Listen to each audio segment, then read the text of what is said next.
and welcome to healthyhouseplants.com, where we teach you all about gardening in the great indoors. If you'd like to support our show, please use our Amazon affiliate link below. Today, we are going to talk about how to help houseplants survive winter. Keep in mind that houseplants are from, for the most part, the jungle floors. So they're used to really warm weather. If you live in a climate that gets cold during wintertime, your houseplants will notice, even though you, for the most part, are keeping your interior of your house warm, your houseplants will still notice that. And I've done a video on that, how time of year does affect houseplant growth, and I will include the link below. So keeping in mind, as I mentioned, that houseplants are from the jungle floors. They're tropical in nature. They don't do really well with colder temperatures, especially things that have very thin leaves. Like this is a coleus. I grow them from seed.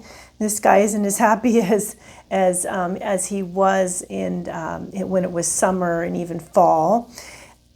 Also, arrowhead vine is another tropical plant. It has the thinner leaved plants have more of a problem with cold weather than the thicker leaved plants. So keep that in mind as well. But all houseplants are, like I said, most houseplants are from warm climates. So they're just not going to really like wintertime. So what you want to do is there's various things you want to do to help get them through the winter intact so that they can start their great growth spurt in spring and have a really good spring and summer and fall as well.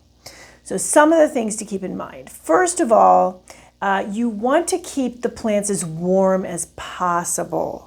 So keep them in warmer areas of your house. It's a good idea to even check the temperature in the various areas of your house. So for instance, using a hygrometer, which I really like because that also checks humidity, and humidity plays into things too during the winter months, especially you're in a climate where it can be drying or when you're heating the interior of your home, then you will also dry out the air. So a hygrometer, and I have a video on using them, it will show you the relative humidity. So the temperature and the humidity in your home all together there. So you can use this little guy, very helpful tool here, around your house. So you could go ahead and test different areas of your house and see if you can find the warmest area. Put the plant in that area. However, with one caveat to keep in mind, you don't want houseplants under vents or in the way of vents where the warm air is going to hit them. What happens, even though you think, oh good, the plant's getting all nice and warm, but unfortunately, you create another problem. What happens is plants have stomata, that's their breathing pores. Most of them are on the underside of leaves. There are also some on the top of leaves as well. And what happens when the dry, heated air hits them is it will dry out their leaves, dry out their stomata. That's where they release humidity. That's where they release moisture. So when you dry them out at the leaf level, what happens is you're essentially drying them out. However, you're not drying out the soil because plants are going to drink a lot more slowly in the winter months. And so what happens then is you set the plant up for potential root rot because the plant starts to look dry, but then you water the wet soil and here you go with the potential for root rot. So do keep them away from vents, so perhaps several feet away from a vent, but in a warm area, they will love it. Aim for temperatures if you can for the tropicals to keep in the 60s, mid 60s to the 70s is ideal. You really don't want to go down into the 50s though with them, even the very low 60s. Some of them are going to start to complain. Complaints will come out. They won't look happy. They'll look a little bedraggled. The color will get a little faded, and they may get a little droopy looking too. And don't, as mentioned, don't think that that's because they need water. Always check the soil before watering. So watering, don't overwater in the winter months. That's a really quick way to kill a plant in the winter months. Not only you set it up for root rot with the over wet soil, but the other problem is the soil is going to be a lot cooler, even cold sometimes compared to in the other months of the year.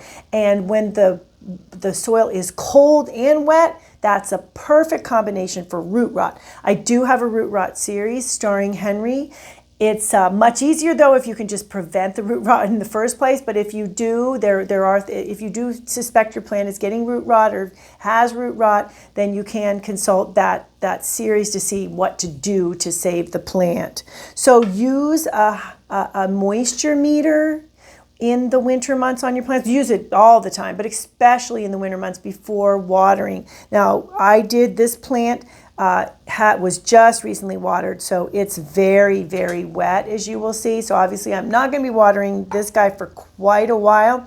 This plant was wet for, I would say, at least 2 weeks before it started to dry out. So that's something to keep in mind, that your plants are not going to drink that much in the wintertime. So don't freak out and think, oh my gosh, I haven't watered that plant in 3 weeks, it's going to die. What you want to do is check with the moisture meter. Usually a good rule of thumb is when it's on the 4, which is still wet, and approaching the red, which 3, which is dry. That's for most plants. Now, it doesn't include water guzzlers like the maidenhair fern, but for most houseplants, that will do the trick, is that especially during the winter months around that 4. You have plants are a little more forgiving in the summer, in the spring when it's warmer, because if you do overwater, that soil will dry out pretty quickly, but not in the winter months. So another thing to keep in mind, like as mentioned, the watering, and another really critical part of watering is water temperature. Really important. You want to do this throughout the year, but you especially want to do this in the winter months. You want to water with warm to tepid water. So not hot, but warm to tepid being room temperature-ish. But even in the winter months, I would even go more on the side of warm water. The reason you want to stick with warm water in the winter months is cold water has been shown in studies to cause root dieback, which will then set you up for root rot, and it will shock plants. It is also will cause some leaf spotting diseases as well.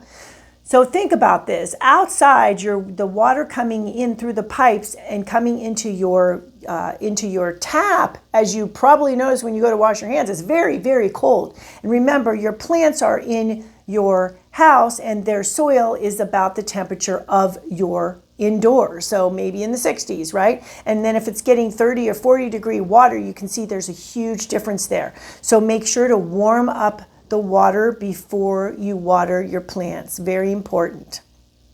And I have a video on that, link below. Okay, so we talked about the water. Underwatering is another problem. It's not as big of a problem during the winter months, but you also do not want to underwater your plant. Plants are more stressed during the winter, so anything you do, such as underwatering to stress them, will also set them up for failure. So really keep a really close eye on your watering during the winter months.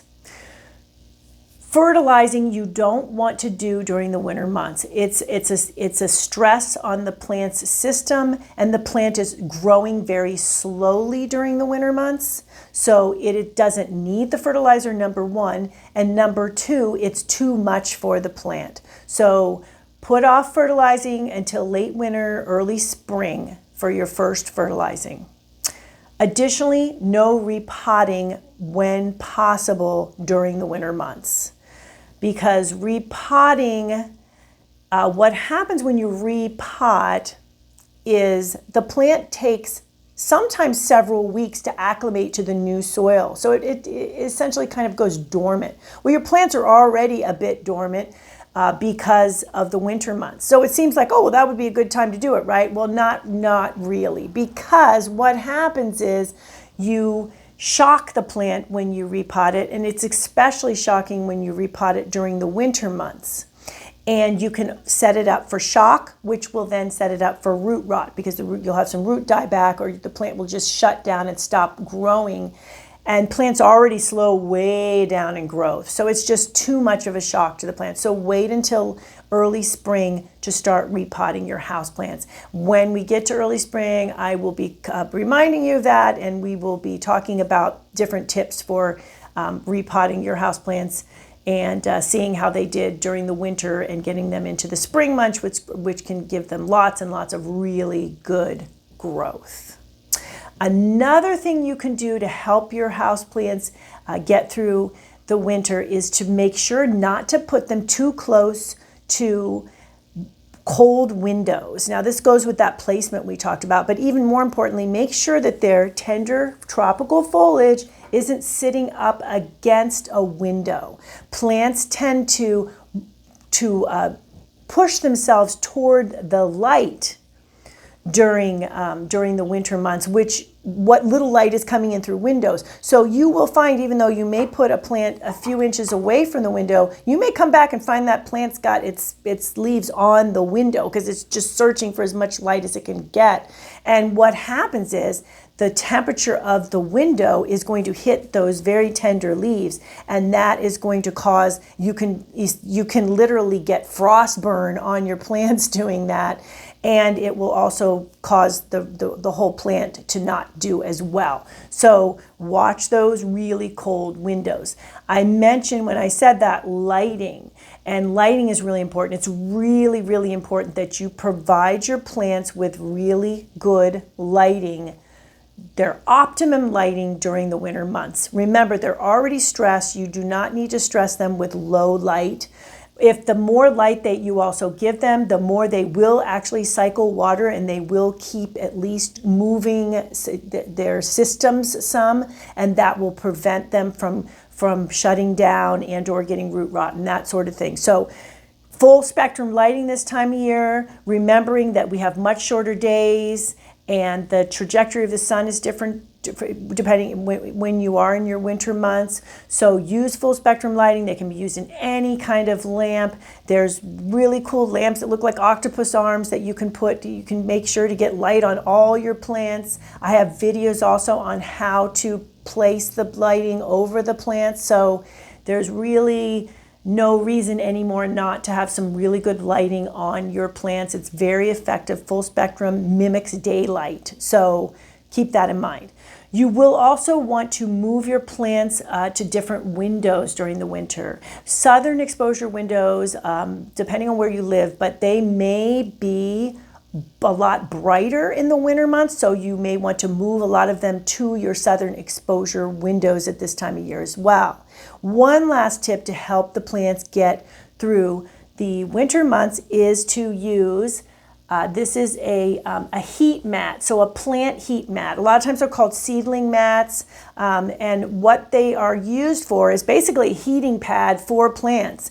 So keep in mind that the root system is really the most important part of your plant in terms of growth in general, but especially during the winter months, keeping that soil and keeping the roots warm is one of the biggest things you can do to help the plants get through the coldest parts of the year. So say your house you keep fairly chilly and you're worried about your plants, put them on on a plant heating mat, on a seedling mat, and that will keep the roots nice and toasty, and you will be able to keep the plants a lot happier that way. This is a real big one, that's why I have it rolled up here. But there are smaller ones that you can put here and there. So I will put some links below for some really good ones there. And that is another really good trick for keeping your plants healthy and happy during the winter months. So if you have any questions about any other things about keeping your plants healthy in the winter months, please, or any other plant questions in general, go ahead and ask below. I will be happy to answer your questions. Thank you for stopping by today. Please leave any comments about any indoor gardening tutorials you'd like to see. Remember to like, comment, subscribe, and share this video. And please check the bell if you'd like to be notified when new videos are released.